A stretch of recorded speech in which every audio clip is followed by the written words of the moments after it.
Well, minutes ago, the State Board of Elections dismissed a complaint against the Columbus County Board of Elections chair. The complaint stemmed from a June meeting discussing early voting locations.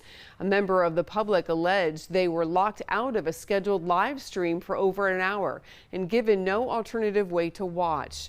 The board voted 4-1 to dismiss the complaint due to lack of evidence that an election law was violated.